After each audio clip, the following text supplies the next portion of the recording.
میرے نبی پاک علیہ السلام نے فرمایا جس کے ذمے بہنیں لگ گئی، جس کے ذمے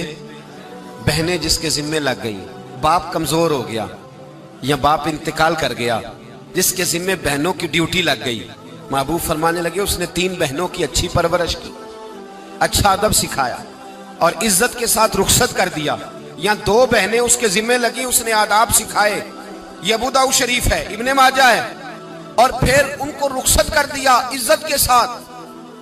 پھر ایک مقام پہ فرمایا چلو ایک بہن ہی اس کے ذمے لگی تھی، اس نے ادب سکھائے، آداب سکھائے، عزت سے رخصت کیا، حضور کیا ملے گا؟ فرمایا باقی نیکیوں والوں کو ثواب ملے گا، جو بہنوں کا بوجھ اٹھائے گا جس طرح میری 2 انگلیاں جڑی ہوئی ہیں اس طرح میرے ساتھ جڑ کے جنت میں داخل ہو جائے گا۔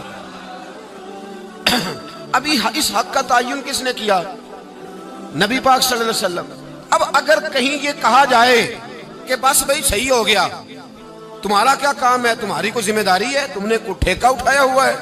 تم کوئی زیادہ سیانے ہو، تم کوئی زیادہ سمجھدار ہو، تو اسے کہا جائے گا ذرا ٹھہر جا، اس طرح کی بات نہ کر، یہ وہ حق ہے جو میرے مصطفیٰ نے بیان فرمایا ہے۔ جہاں بیوی کے حقوق بیان فرمائے وہاں میرے نبی پاک نے بہن کے حقوق بھی بیان فرمائے۔ دیکھیے نا، جناب ام ہانی حضرت علی کی سگی ہمشیرہ تھی، نبی پاک صلی اللہ علیہ وسلم کی چچا زاد بہن تھی، پر اللہ کے رسول ہمیشہ انہیں تحفے بھیجا کرتے، ان سے محبت فرماتے، ان کے بچوں کے ساتھ پیار کرتے۔ فرمایا علی کی بہن نہیں، یہ میری بھی بہن ہے۔ کیا لوگوں کو تاریخ کی وہ بات یاد نہیں؟ آج میں نے دیکھا ہے بھائی کے پاس شاہ خرچیوں کے لیے بڑے پیسے ہوتے ہیں، بھائی کے پاس بڑا سرمایہ ہے، جب شاہ خرچیاں کرنی ہو، سال کے بعد 2-3 چکر کاغان نران کے بھی لگانے ہو تو اس کے پاس روپیہ ہے، پیسہ ہے، اور اگر اس کی اماں کہہ دے کہ بیٹا عید کا موقع ہے، کوئی پرانا جوڑا ہی اٹھا کے بہن کو دے آ، تو کہتا اماں حالات بڑے سخت ہیں، اب میں تمہیں کیا بتاؤں۔ ہمیں وہ بات یاد نہیں کہ نبی پاک کی رضائی بہن جناب شیمہ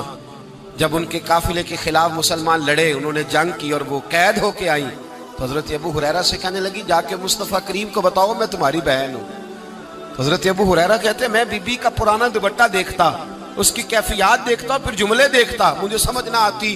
تو میں نے جا کے حضور سے کہا کوئی شیمہ نام کی بی بی ہے؟ تو کہتے ہیں ابھی میں نے جملے بھی پورے ادا نہیں کیے، نبی پاک ممبر سے اٹھ کے کھڑے ہو گئے اور رسول پاک کی چادر مبارک ممبر پہ رہ گئی، محبوب اٹھ کے گئے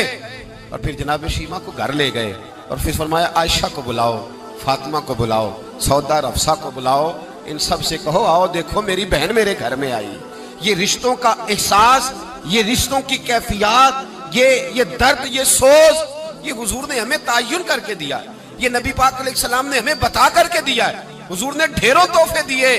اور ایسی آفر کی جس کے لیے امت تڑپتی ہے، ترستی ہے۔ حضور نے فرمایا شیمہ اگر تو پسند کرے